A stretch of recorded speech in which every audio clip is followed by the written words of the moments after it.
Bismillahirrahmanirrahim. Assalamualaikum warahmatullahi wabarakatuh. Waalaikumsalam warahmatullahi wabarakatuh. Yang terhormat kepada kepala sekolah atau yang mewakili, dan yang terhormat kepada Dewan Guru dan staf SD Negeri 26 Kota Bengkulu. Puji syukur kita panjatkan kehadiran Allah Subhanahu wa Ta'ala, yang mana atas rahmat karunia-Nya yang telah memberikan kita kesehatan dan kesempatan pada siang hari ini untuk hadir di acara diseminasi budaya positif. Salawat dering salam tak lupa kita panjatkan kepada Nabi besar kita, Nabi Muhammad SAW, yang mana atas perjuangannya lah yang telah membawa kita dari alam jahiliyah ke alam terang benderang yang kita rasakan hingga saat ini. Baiklah, langsung saja saya akan membacakan susunan acara kita pada siang hari ini. Yang pertama yaitu pembukaan, kedua menyanyikan lagu Indonesia Raya, yang ketiga kata sambutan, yang keempat doa, yang kelima acara inti, dan yang keenam penutup.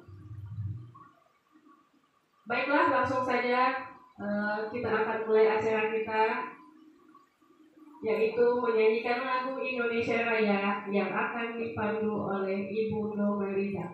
Kepada Ibu Normaliza dipersilakan. Baiklah, hadirin sudah berdiri. Kepada peserta disilakan berdiri. Kepada peserta diharapkan berdiri.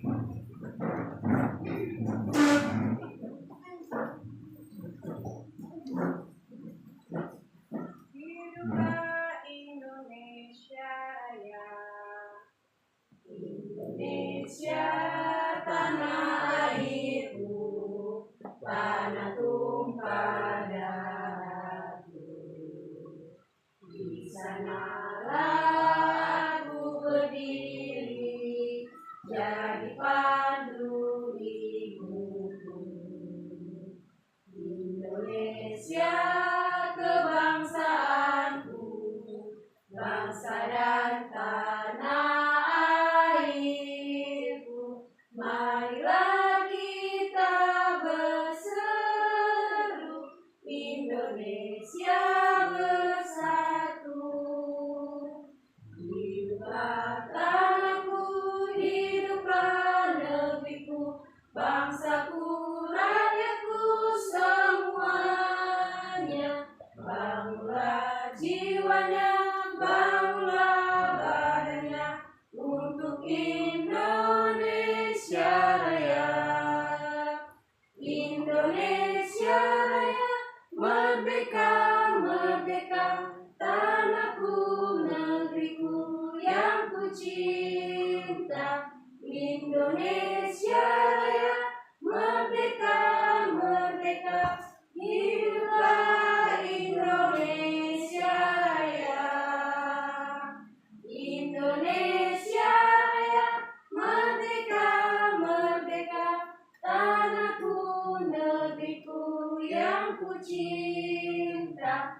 Indonesia Raya, merdeka, merdeka, hiduplah Indonesia Raya. Hadirin dipersilakan duduk kembali. Selanjutnya yaitu kata sambutan oleh kepala sekolah atau yang mewakilkan.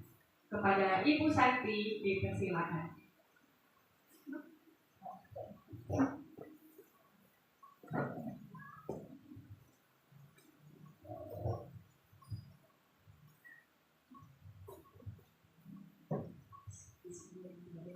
Assalamualaikum warahmatullahi wabarakatuh. Waalaikumsalam warahmatullahi wabarakatuh.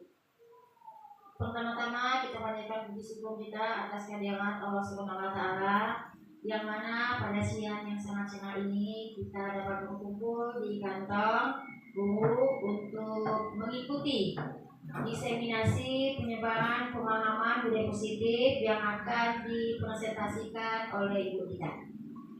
Di sini saya mewakili dari kepala sekolah menyampaikan beberapa kata-kata yang berhubungan dengan presentasi yang akan dilakukan oleh ibu kita. Diseminasi budaya positif.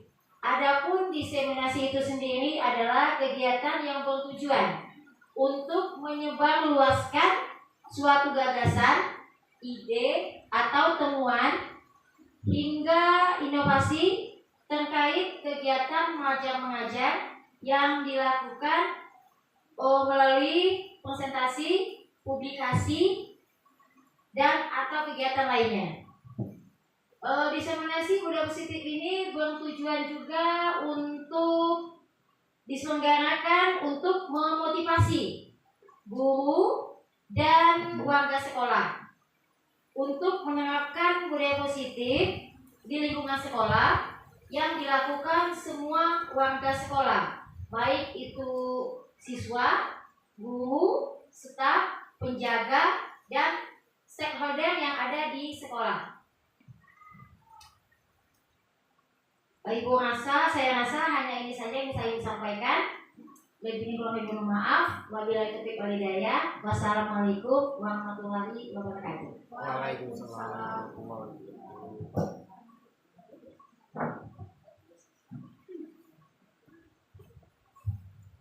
Terima kasih kepada Ibu Eva Susanti. Selanjutnya yaitu doa yang akan dipimpin oleh Ibu Weni. Kepada Ibu Weni dipersilakan.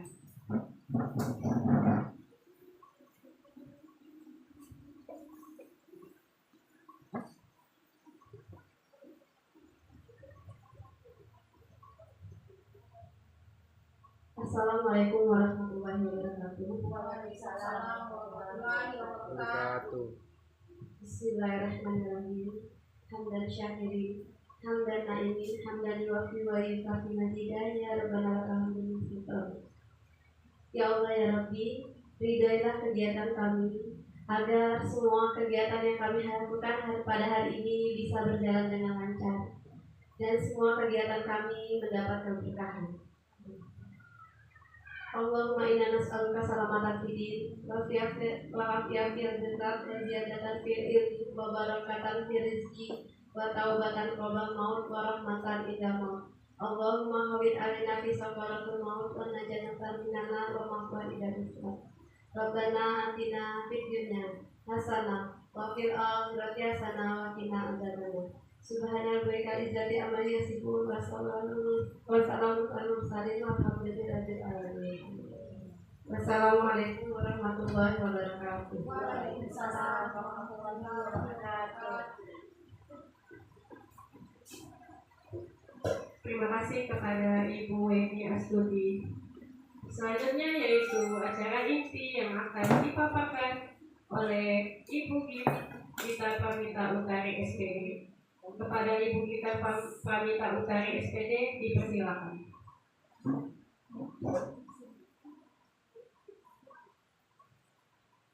Assalamualaikum warahmatullahi wabarakatuh. Waalaikumsalam warahmatullahi wabarakatuh.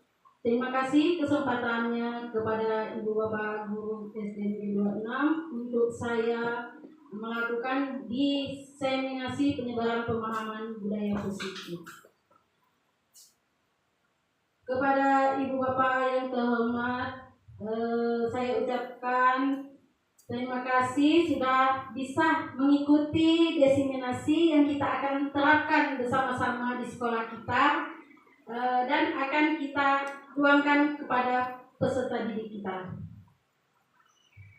Tak lupa pula kita panjatkan puji syukur kepada Allah Subhanahu wa Ta'ala, di mana kita masih bisa mengikuti acara penyebaran diseminasi pemahaman budaya positif hari ini.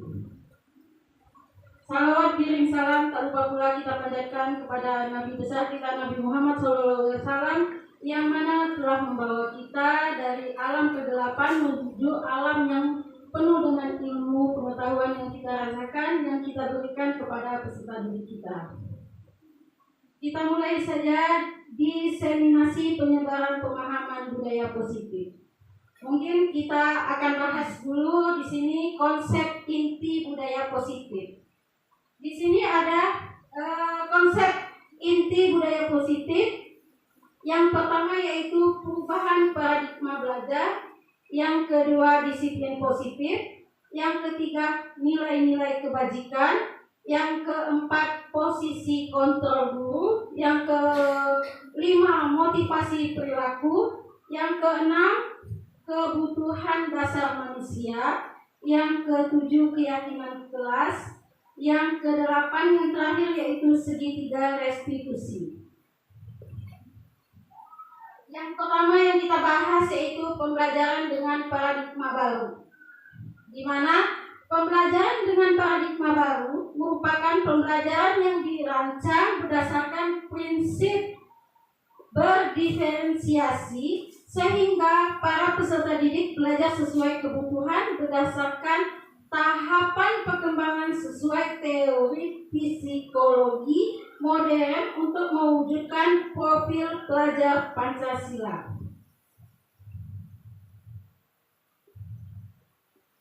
Pembelajaran dengan paradigma baru dengan menjalankan budaya positif di sekolah, maka akan mempermudahkan dalam mencapai tujuan pendidikan nasional sesuai dengan filosofi KHD, yaitu pendidikan berpihak pada murid dan bersifat menuntun tumbuh atau hidupnya kekuatan kodrat alam dan kodrat zaman.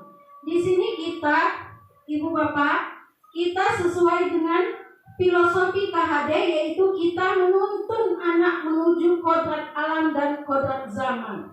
Di mana kodrat alam itu sesuai dengan kebutuhan anak yang memang bawaan dari lahir. Lingkungan itu sesuai dengan kodrat alam, sesuai juga dengan karakteristik peserta didik. Nah, kita menuntun anak menuju kodrat zaman, di mana kodrat zaman yaitu sudah penuh dengan ilmu pengetahuan, sudah sesuai dengan kodrat zaman yang kita rasakan saat ini, yaitu kodrat abad 21, di mana sesuai dengan IT anak masing-masing. Budaya positif dapat terwujud jika seseorang guru memiliki nilai guru penggerak, di antaranya berpihak pada murid yang utama sekali. Yang kedua, harus kolaboratif. Yang ketiga, mandiri, reflektif, dan inovatif. Selanjutnya, miskonsepsi tentang teori kontrol. Ilusi mengontrol murid. Yang pertama, ilusi bahwa semua penguatan itu positif dan bermanfaat. Yang ketiga, ilusi bahwa kritik dan membuat rasa bersalah mampu menguatkan karakter. Yang keempat, ilusi bahwa orang dewasa berhak memakna.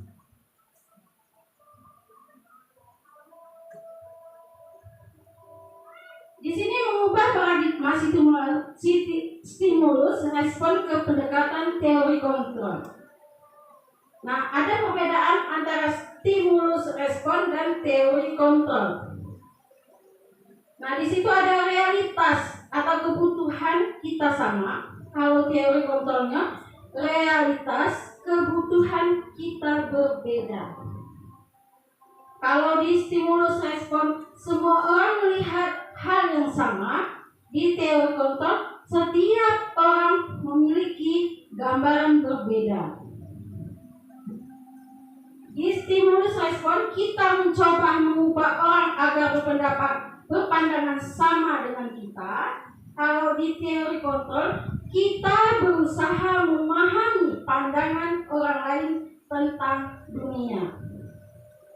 Di stimulus respon, perilaku buruk dilihat sebagai suatu kesalahan.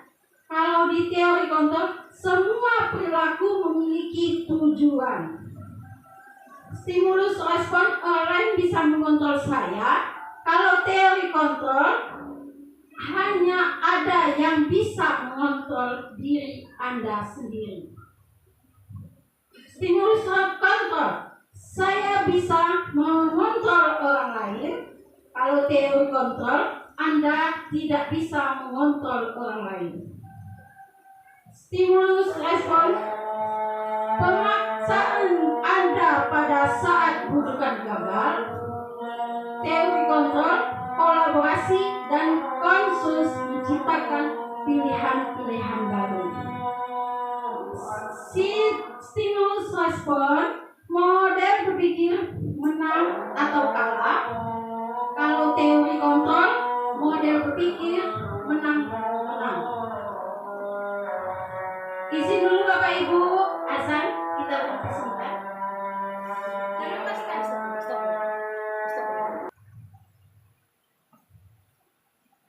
Nah, di sini ada disiplin positif.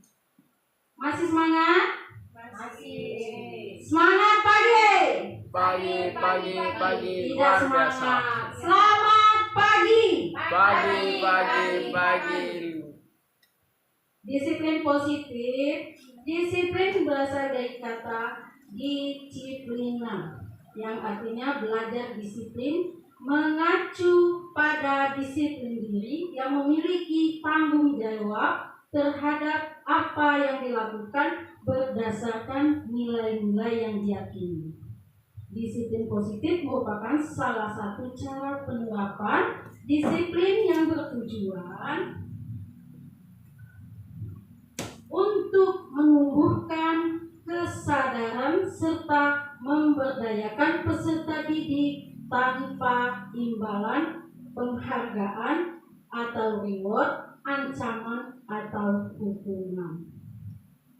Sebagai pendidik, tujuan kita adalah menciptakan peserta didik yang memiliki disiplin diri sehingga mereka berperilaku mengacu kepada nilai-nilai kebajikan universal dan memiliki motivasi intrinsik dalam perubahan perilaku ke arah yang lebih baik.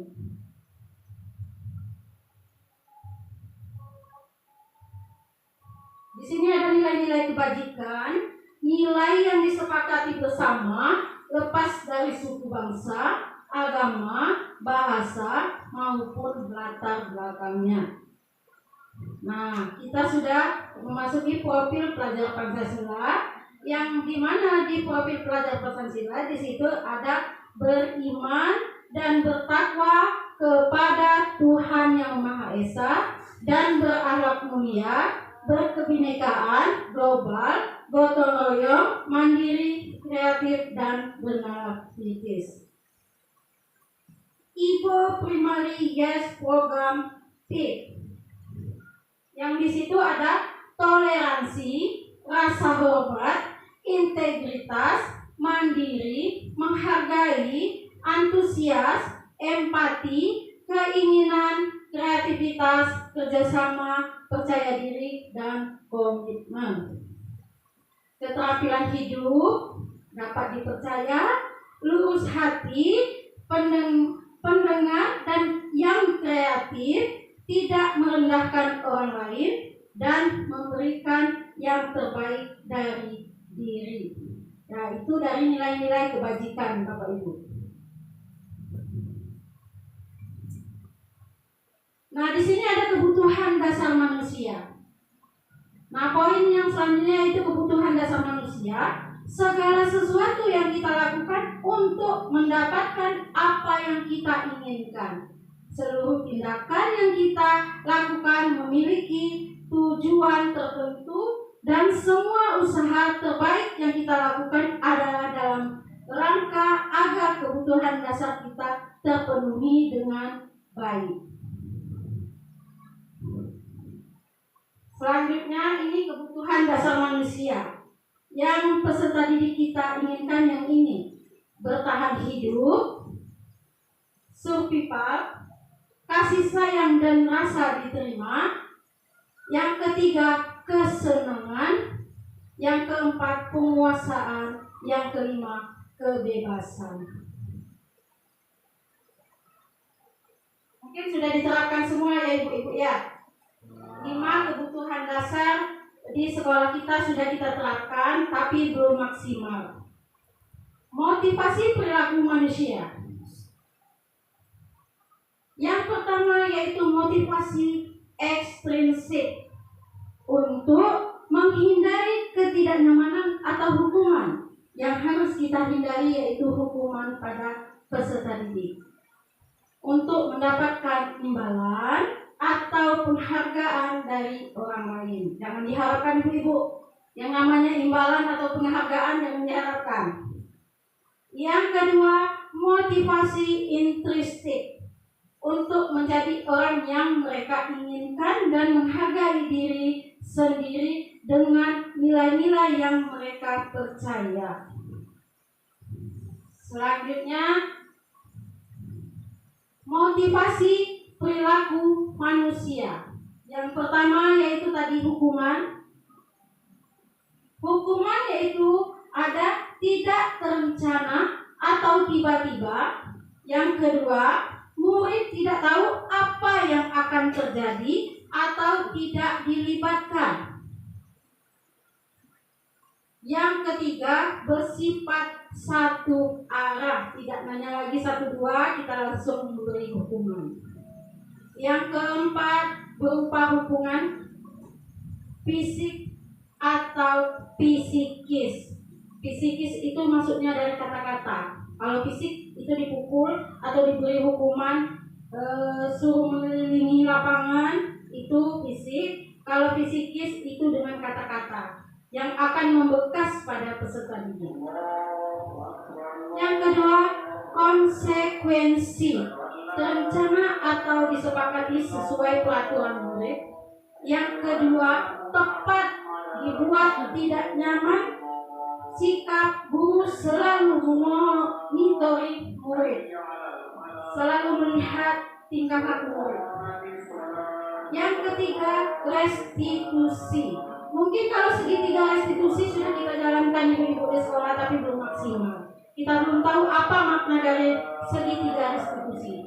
Nanti ada penjelasannya.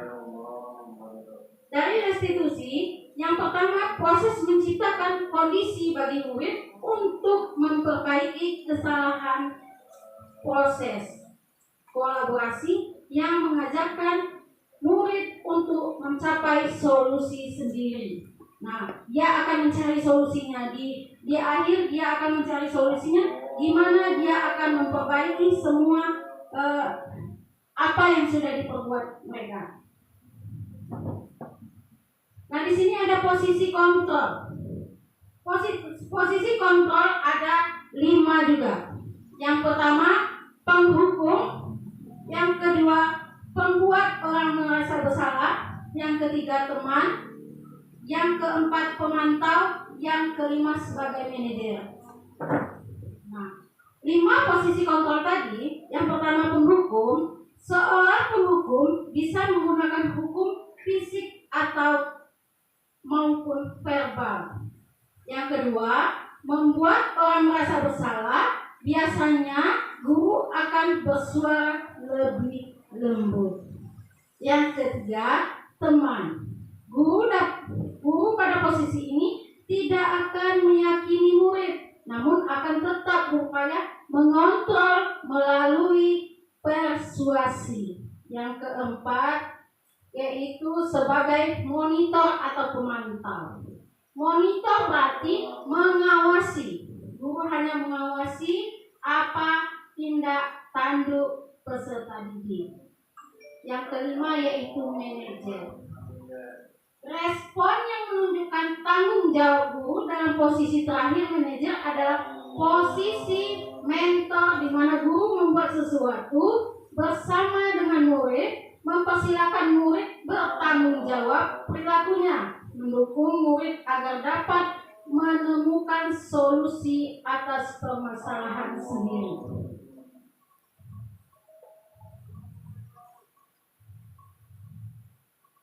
Nah, di sini ada keyakinan kelas. Mengapa keyakinan kelas bukan peraturan kelas?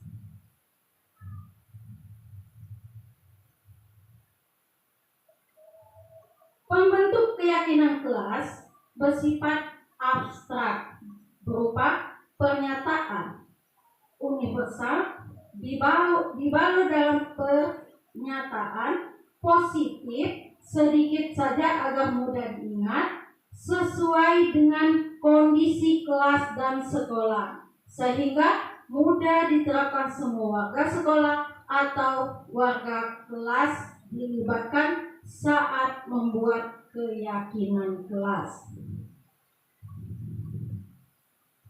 Nah, ini segitiga restitusi.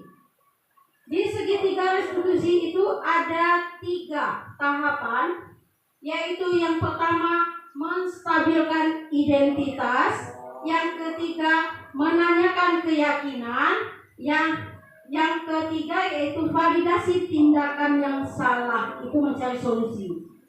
Sesuatu tindakan dialog yang dijalankan oleh guru agar dapat menghasilkan murid mandiri dan bertanggung jawab. Jadi apa dari kesalahan mereka akan mencari solusinya sendiri.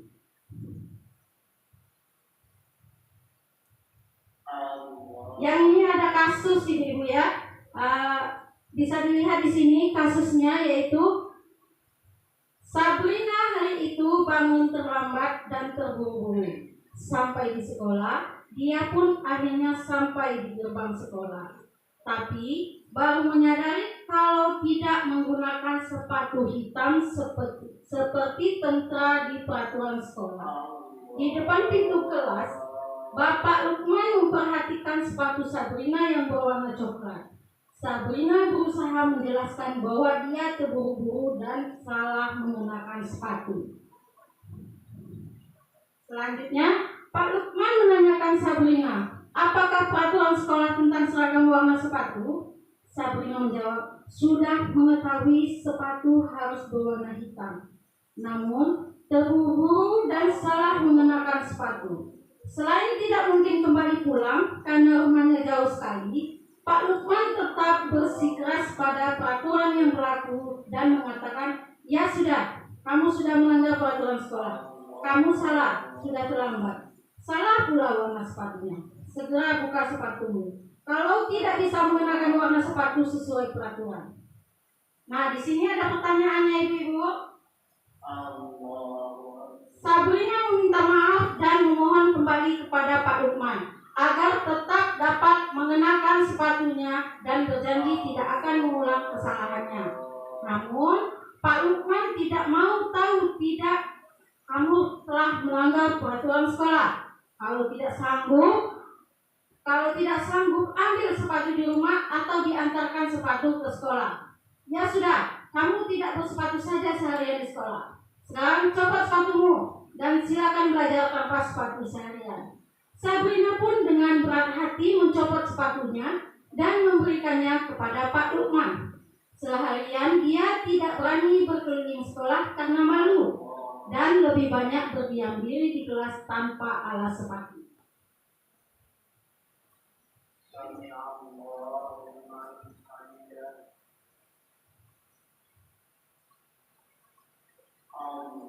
Nah, dalam kasus di atas, sikap posisi apakah yang diambil oleh Pak Lukman?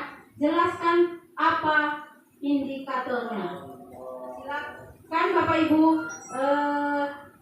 membuat kelompok 2 orang untuk berdiskusi masalah kasus di atas.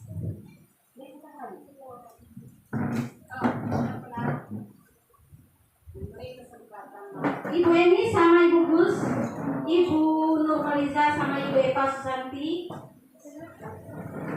Ibu Erna bisa bergabung dengan Ibu Eva Susanti.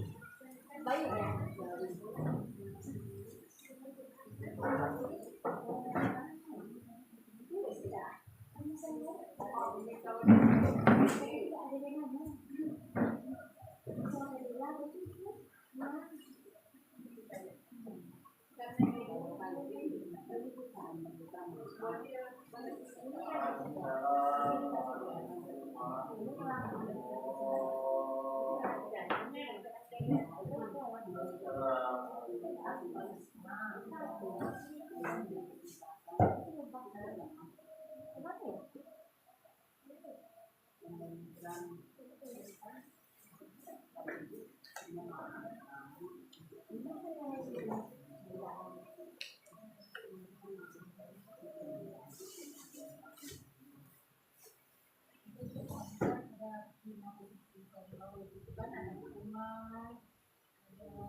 manajer. Di sini kan Pak Lukman itu sebagai manajer. Di situ gimana sikap Pak Lukman itu? Apakah benar dia posisinya sebagai manajer itu benar atau tidak? Kalau benar atau tidak ya.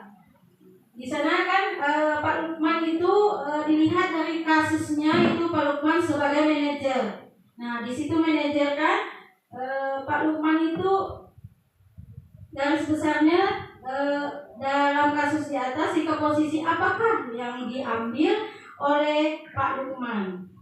Nah, kalau menurut Ibu Gus sama Ibu ini apakah posisinya itu sebagai apa kayak gitu?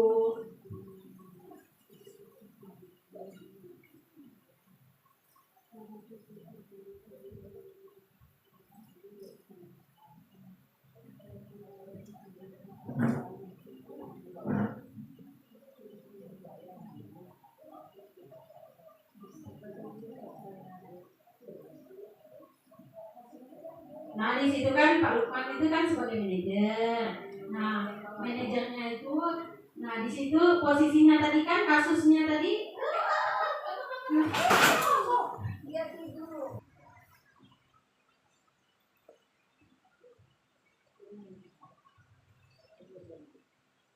Dari kasus itu ada posisi penghukum saya lihat.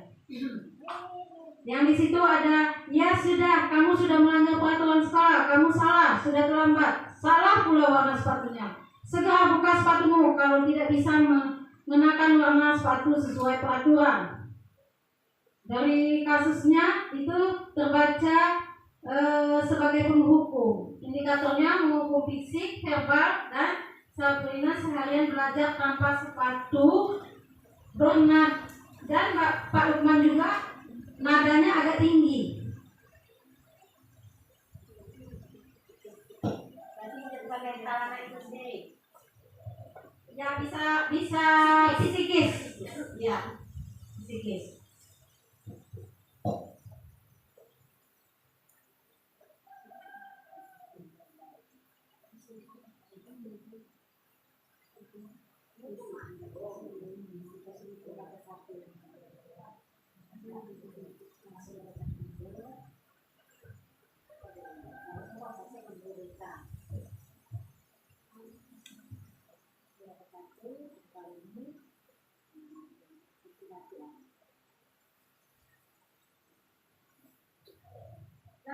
Dan satu juga lagi dia cuma berpihak pada satu arah nampaknya. Di situ tidak, kamu telah melanggar peraturan sekolah. Kalau tidak sanggup ambil sepatu di rumah atau diantarkan sepatu ke sekolah, ya sudah, kamu tidak sepatu saja seharian di sekolah. Sekarang copot sepatumu dan silakan belajar tanpa sepatu seharian. Itu penghukum yang satu arah, tidak menanyakan lagi apa dan penyebab dari Sabrina tidak memakai sepatu hitam.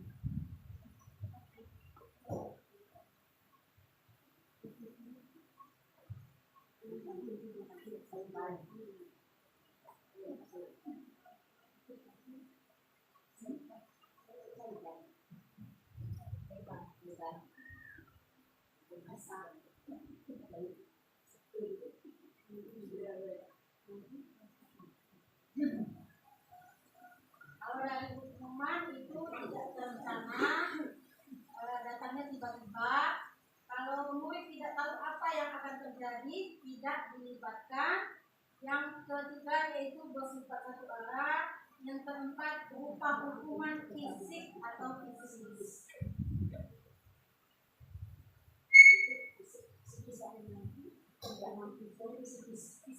Psikis dari kata-kata.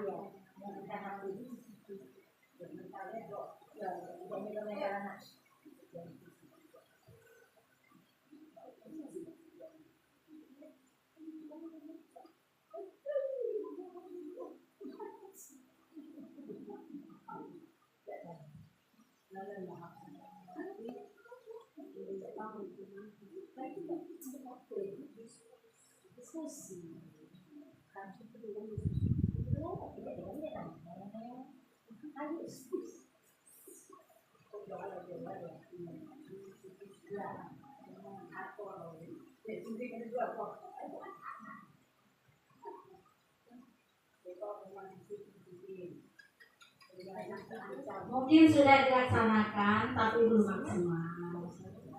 Mungkin dengan penjelasan kita hari ini, diskusi kita, mungkin kita terapkan untuk anak-anak peserta didik kita.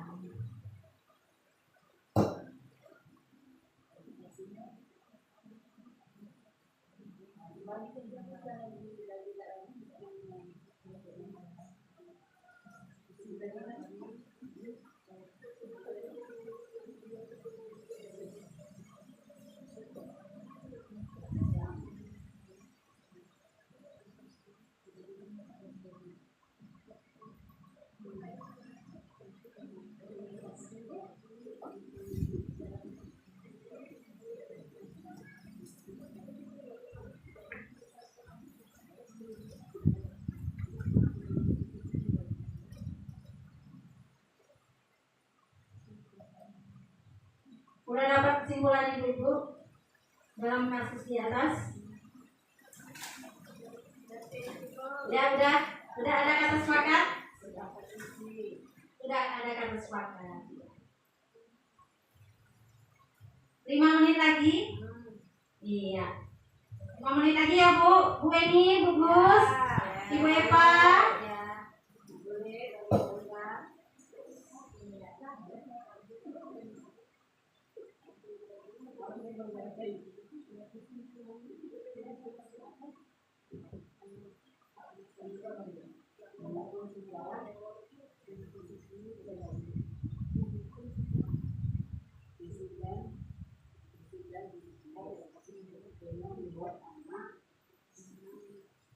Ini ada tiga kasus Bu. Itu enggak, ini satu kasus tapi 3 pemecahan masalah.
Ya, sudah? Dalam kasus di atas, sikap posisi apakah yang diambil oleh Pak Lukman? Jelaskan apakah indikatornya. Ya, kepada Ibu Nurmaliza, bisa Ibu Nurmaliza? Iya, siap Ibu. Iya, dari kelompok 1, Ibu Nurmaliza, Ibu Erna, dan Ibu Eva Susanti. Silakan yang mewakili siapa? Ibu Nurmaliza. Silakan Ibu Nurmaliza. Dari kasus di atas. Terima kasih pada Ibu kita. Di sini dalam kasus di atas dapat kita lihat apa yang dilakukan oleh Pak Lukman, ya. Mungkin kalau kita di posisi yang ada pada sekolah tersebut yang terjadi pada diri kita, mungkin kita tidak akan melakukan apa yang dilakukan Pak Lukman. Itu menurut saya, ya Bu, ya. Nah, di sini jelaskan apakah indikatornya. Yang pertama adalah posisi penghukum. Indikatornya menghukum fisik dan verbal pada anak. Karena kalau kita menghukum fisik dan verbal itu akan membekas pada anak itu sendiri. Sabrina saya belajar tanpa sepatu, bernada tinggi, dan menjatuhkan mental anak. Kalau kita sudah menjatuhkan mental anak, anak sudah malu, maka anak tersebut tidak akan optimal untuk melakukan dan menerima pembelajaran yang dilaksanakan pada kelasnya, sehingga anak itu menjadi tidak semangat, down, ya, dan dia pun malu untuk berinteraksi kepada teman-teman sekelasnya. Yang kedua adalah Bapak Lukman percaya hanya ada satu cara agar pembelajaran bisa berhasil, yaitu menurut cara dia sendiri. Padahal mungkin ada cara lain yang harus dilakukan oleh Pak Lukman dengan persuasif atau pendekatan kepada anak itu. Kalau kita hanya melakukan menurut cara kita sendiri, belum tentu cara kita itu baik menurut anak tersebut. Jadi kita harus memikirkan bagaimana cara anak tersebut, ya, cara anak tersebut bisa kembali tidak menjadi malu dan mentalnya pun kembali menjadi semangat untuk menerima pembelajaran di kelas. Nah, jadi menurut saya itu yang harus dilakukan oleh Pak Lukman. Jangan hanya menjadi penghukum kepada anak, tetapi memberikan motivasi dan menanyakan mengapa anak tersebut terlambat, mungkin ada orang tuanya sakit atau hal yang lainnya. Jadi itu menurut saya. Terima kasih kesempatan yang diberikan kepada saya dari kita. Ya, dari kelompok 2 Bisa ditambahkan? Atau kita sharing-sharing aja Bu, berbagi ilmu.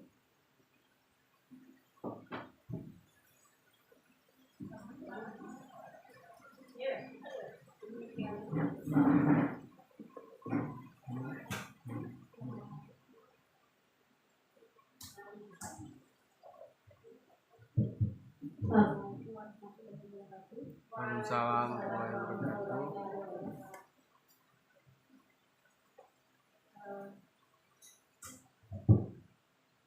Ya, mungkin dari pemaparan dari kelompok satu tadi,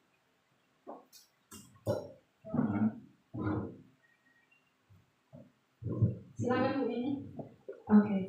Nah, mungkin dari pemaparan kelompok satu tadi, Ibu, Nurmaliza. Nah, mungkin kami tidak jauh berbeda. dengan yang dijelaskan tadi, sama, hampir sama. Hampir sama yang dilakukan oleh Pak Lukman.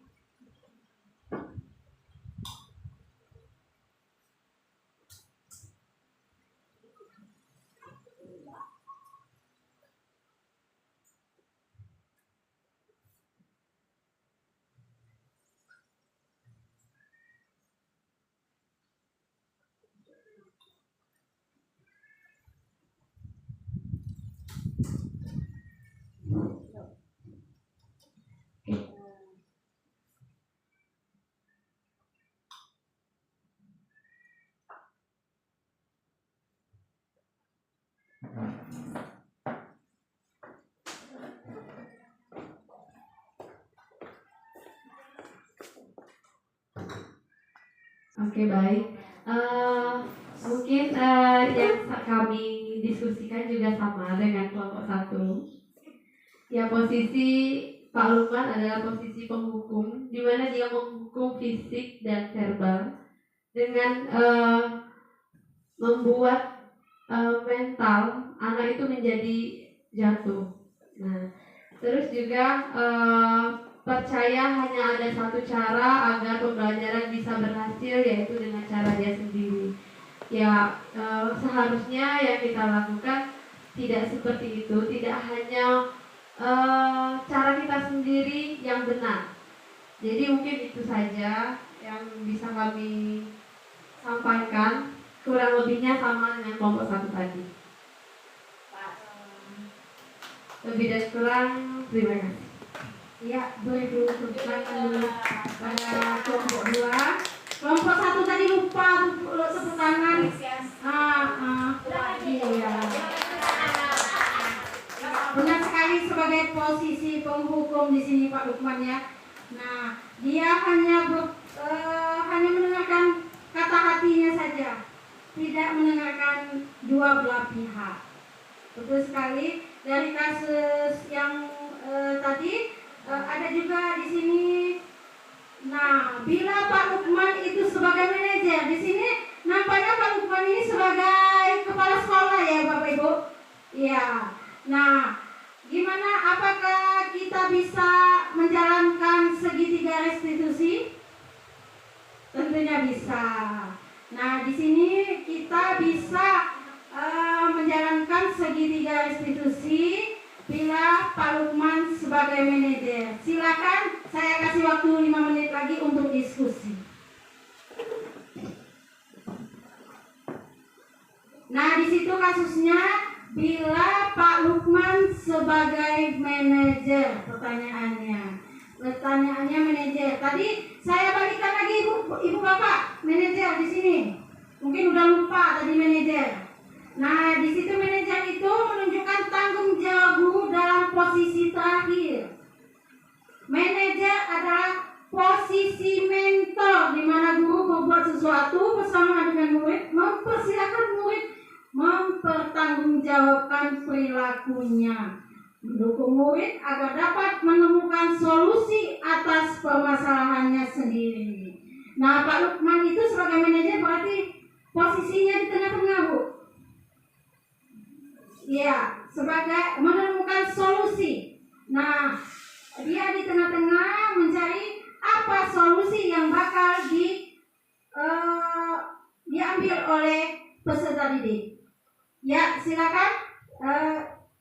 dalam kelompoknya, kelompok itulah ya ibu-ibu ya, nggak usah ganti-ganti. Iya, silakan ibu-ibu. Di situ ada tadi segitiga restitusi ya Bu ya. Saya ingatkan lagi segitiga restitusi. Di situ ada 3 segitiga, yaitu menstabilkan identitas, menanyakan keyakinan, yang ketiga validasi tindakan yang salah. Iya. Gimana caranya menstabilkan identitas, menanyakan keyakinan, yang ketiga validasi tindakan yang salah. Sebenarnya itu sudah kita lakukan, tapi tidak tahu bentuk apa itu namanya. Kita belum di sekolah belum mengetahui apa itu segitiga restitusi.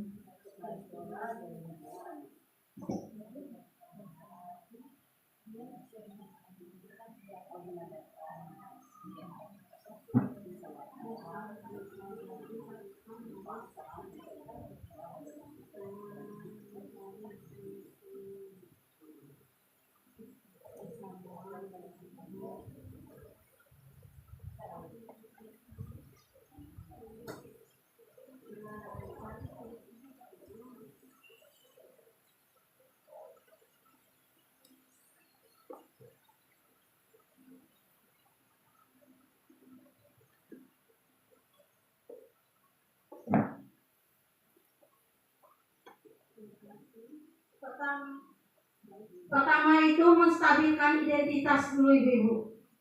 Bisa nggak distabilkan identitas? Bisa. Contohnya, nah di situ ada permasalahannya kan, ditanyakan kepada Sabrina, kenapa nggak memakai sepatu putih, sepatu hitam? Nah, apakah di situ Sabrina, kamu bukan satu-satunya nak yang pernah terlambat dan tidak memakai sepatu hitam. Manusia juga punya salah, ibu guru juga punya salah. Mungkin Sabrina salah memakai sepatu. Itu menstabilkan identitas. Sebelum kita memarahi anak, memberi hukuman, kita stabilkan dulu identitas. Ini nggak ada lagi zamannya menghukum. Menstabilkan identitas namanya.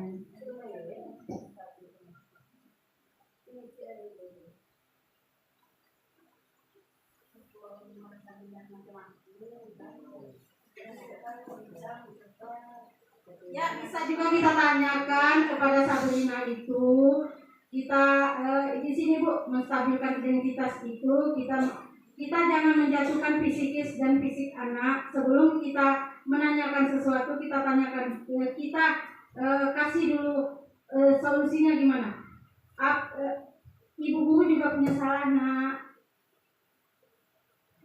Ibu guru juga perlu bertanggung jawab. Apa kesalahan ibu guru?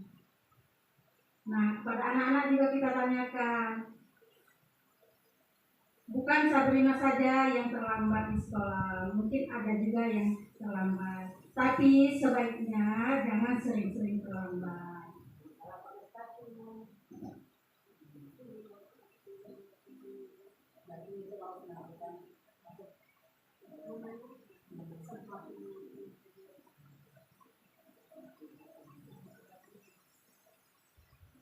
Ya, selesai?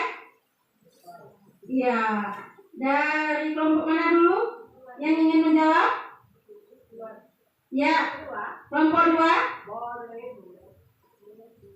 Bisa? Ya, kelompok 2 pada siapa? Ibu Weni? Ibu Gus? Boleh. Ya, Ibu, kepada Ibu Gus kami persilahkan Ibu untuk menjawab kasus pemecahan kasus kedua, yaitu bila Pak Lukman sebagai manajer. Ya, pertanyaan kedua, bila Pak Lukman sebagai manajer. Ya, silakan Bu Gus.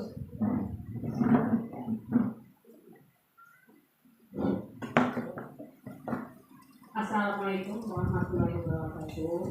Kalau pendapat kami untuk apa yang dilakukan oleh Pak Lukman, sebaiknya Pak Lukman mengadakan pendekatan kepada anak, menanyakan kembali apa sebab-sebab anak lambat sehingga sampai salah memakai sepatu. Kemudian bertanya dengan nada lemah lembut sehingga anak dapat menyenangkan apa yang disampaikan oleh Pak Lukman. Jadi terima kasih. Assalamualaikum warahmatullahi wabarakatuh. Beri aplaus dulu untuk kelompok 2. Di sini kita sharing-sharing Bu ya, nggak ada yang salah, nggak ada yang benar, semuanya salah. Kita belajar, kita menuangkan sama-sama. Namanya berbagi praktik baik. Ya, ada yang ingin ditambahkan dari kelompok 2? Ibu Eva Susanti? Tambahlah dikit Bu. Iya.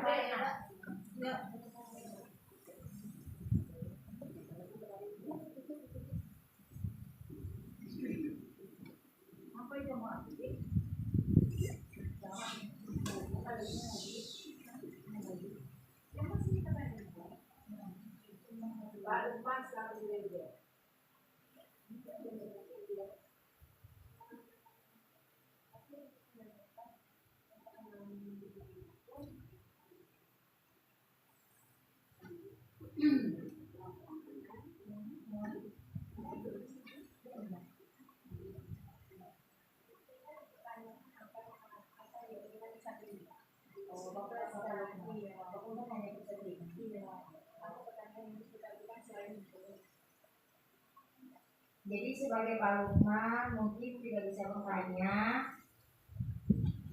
Sabrina ini ke sekolahnya pakai apa? Diantar atau pergi sendiri? Kalau diantar pakai apa? Pakai mobil atau pakai motor atau naik apa?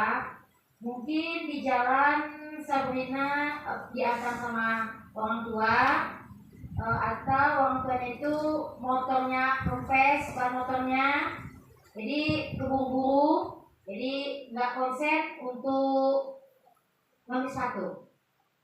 Mungkin itu yang bisa ditanyakan juga sama Pak Lukman. Kalau boleh menambahkan nggak apa-apa? Ya, saya cuma itu bisa saya tambahkan sedikit. Iya, saya akan nambahkan sedikit ya Ibu-Ibu.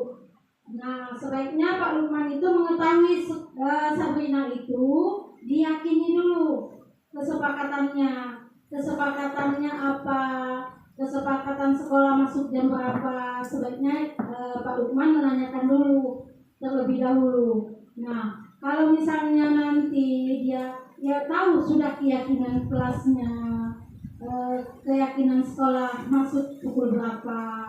Nah, diyakinkan dulu kepada Sabrina, sebaiknya menanyakan dulu kepada Sabrina. Sabrina, kita sudah memiliki keyakinan sekolah, udah memiliki kesepakatan sekolah. Jam berapa nak masuk ke sekolah?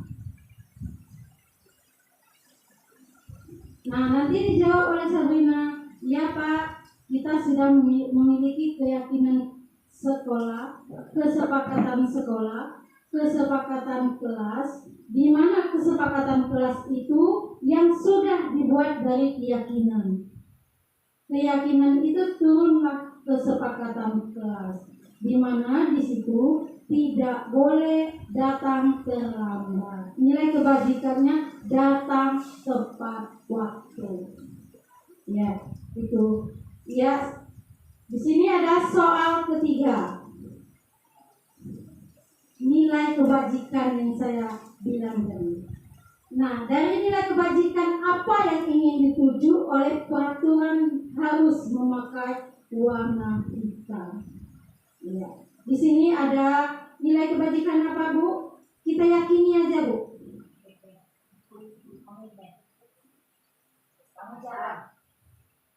Nilai kebajikannya yaitu komitmen, tanggung jawab, dan menghargai orang lain. Nah, di situ komitmen kita sudah sepakati bersama. Ada aturan kelas, dari keyakinan kita turun dari aturan. Aturan turun kesepakatan. Nah, dari situ kita sudah komitmen. bahwa anak sekolah memakai sepatu hitam. Yang kedua yaitu bertanggung jawab. Nah, gimana tanggung jawabnya? Tanggung jawabnya yaitu mengenai disiplin, datang tepat waktu, dan bertanggung jawab apa yang sudah diyakini. Nah, kalau misalnya komitmen sudah memakai sepatu hitam, ya memakai sepatu hitam. Kalau komitmennya sudah tepat waktu, ya harus datang tepat waktu. Nah, yang ketiga yaitu menghargai orang lain. Kawan-kawannya kok bisa pakai sepatu hitam, kok Sabrina tidak? Nah, kita saling menghargai. Ajarkan anak kita berkomitmen, tanggung jawab, dan menghargai orang lain. Iya. Nah, ada yang ingin menambahkan nilai kebajikannya boleh? Bapak Ibu, silakan menambah nilai-nilai kebajikan dari kasus di atas.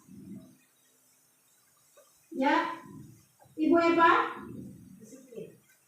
Iya, disiplin. Ibu Erna?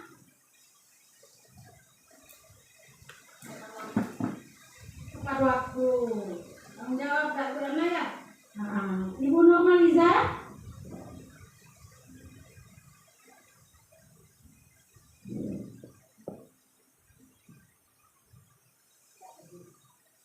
Apa Bu? Tanggung jawab, komitmen, menghargai orang lain, disiplin, tepat waktu.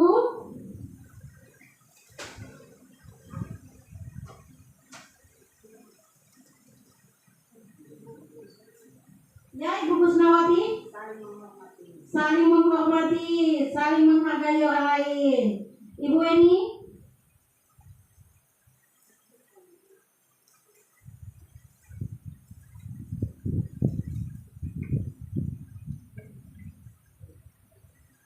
Enggak apa-apa Bu, enggak ada yang salah Bu, enggak apa-apa. Iya.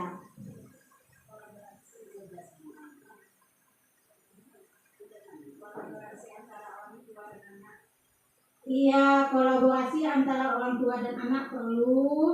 Kolaborasi antara guru dan peserta didik boleh Bu? Boleh, kita tambah ya Bu ya. Kolaborasi antara peserta didik dan guru. Nah, di sini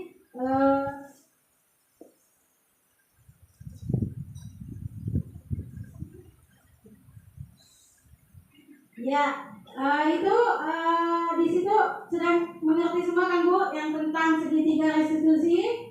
Mengerti. Iya. Nilai kebajikan sudah mengerti Bu? Sudah. Ya.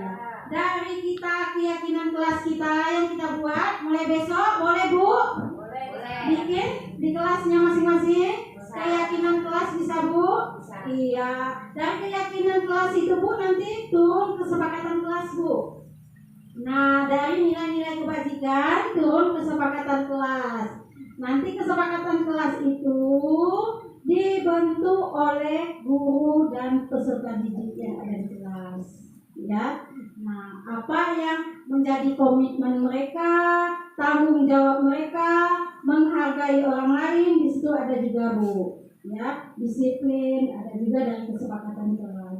Nah, nanti kesepakatan dari keyakinan turun nilai kebajikan, dari nilai kebajikan turun keyakinan kelas.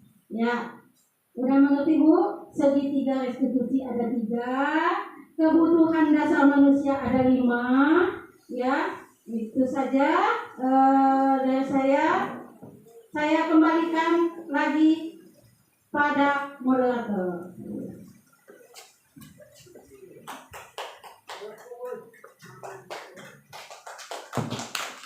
Saya tutup dulu Bu. Wassalamualaikum warahmatullahi wabarakatuh. Waalaikumsalam warahmatullahi wabarakatuh. Oke, terima kasih kepada Ibu Gita Pamita Utari SPD atas pemaparan diseminasi budaya positif.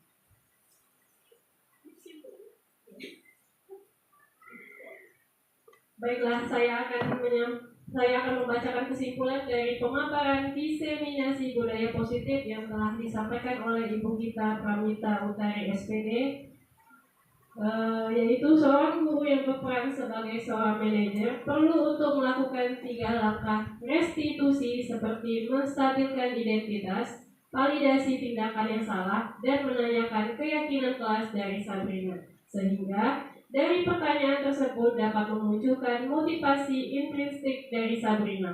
Hal ini akan menanamkan nilai-nilai kebajikan, disiplin, dan tanggung jawab.